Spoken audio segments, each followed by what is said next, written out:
दोस्तों, ये हम मनुष्यों की स्वाभाविक प्रवृत्ति होती है कि जब कहीं हमारा अपमान होता है तब हमें बहुत ही बुरा लगता है और ऐसे में हमारे मन में जन्म होता है प्रतिशोध का। किंतु प्रतिशोध की ये भावना हमें तब तक चैन नहीं लेने देती है जब तक कि इसकी पूर्ति न की जाए। ऐसी ही कथा महाभारत की भी है। यदि ध्यान से देखा जाए तो इसके लगभग सभी चरित्र अपने अपने प्रतिशोध को पूरा करने में लगे हुए थे। परंतु क्या आप जानते हैं तब क्या होता है जब हमारा प्रतिशोध पूरा हो जाए? संभवतः बहुत ही कम लोग ऐसे होंगे जो मन की उस अवस्था की कल्पना कर सके। किंतु फिर भी यदि आप ऐसा अनुभव कर पाने में सक्षम हैं, तो विश्वास कीजिए आप उस परमात्मा की कोई नायाब कृति हैं। वैसे आज के इस वीडियो में हम आपको कुछ ऐसा ही बताने जा रहे हैं जिसे देखकर आप ये जान पाएंगे कि प्रतिशोध पूरा होने पर कैसा आभास होता है। नमस्कार और एक बार फिर स्वागत है आप सभी का आपके अपने वीडियो कलश यूट्यूब चैनल पर।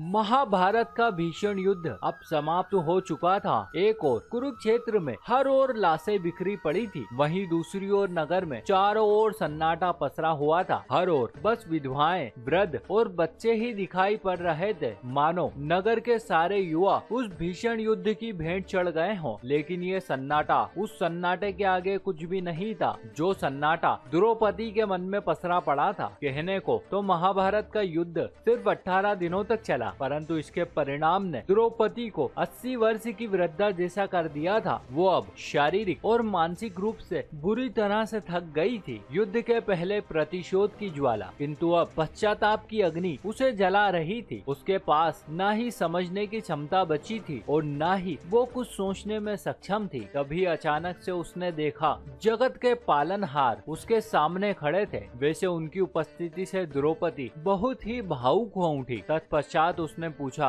हे केशव, ये सब कुछ क्या हो गया है? ऐसा तो मैंने कभी सोचा नहीं था। इस पर गोविंद ने कहा, ये नियति बहुत ही क्रूर होती है द्रौपदी। ये कभी भी हमारी सोच के अनुसार नहीं चलती है और न ही कभी हमारी इच्छा के अनुरूप हमें परिणाम देती है, वरन ये तो सिर्फ हमारे कर्मों को परिणाम में परिवर्तित कर देती है। हम जैसा बोलते हैं, जैसा सोचते हैं और जैसा कर्म करते हैं, बस उसी के अनुरूप फल पाते हैं। वैसे तुम्हें तो नियति से संतुष्ट होना चाहिए, क्योंकि तुम जो चाहती थी इसने तुम्हें वही प्रदान किया है। युद्ध से पहले तुम प्रतिशोध लेना चाहती थी, अब तुम्हारा प्रतिशोध पूरा हुआ। कुरुक्षेत्र में न केवल तुम्हारा अपमान करने वाला दुर्योधन और दुशासन, बल्कि उसका साथ देने वाले अन्य सभी लोग भी मारे गए। इस पर द्रौपदी ने कहा, हे लीलाधर, ये आप क्या कह रहे हैं? आखिर आप मुझ पर ये आरोप कैसे लगा सकते हैं? इस पर माधव ने कहा, नहीं द्रौपदी, मैं तुम पर कोई आरोप प्रत्यारोप नहीं लगा रहा हूँ, अपितु मैं तो सिर्फ तुम्हें वास्तविकता से अवगत कराना चाहता हूँ। तो इसका अर्थ ये हुआ प्रभु कि आप इस सब के लिए केवल मुझे ही उत्तरदायी मानते हैं? नहीं द्रौपदी, तुम खुद को इतना महत्वपूर्ण मत समझो,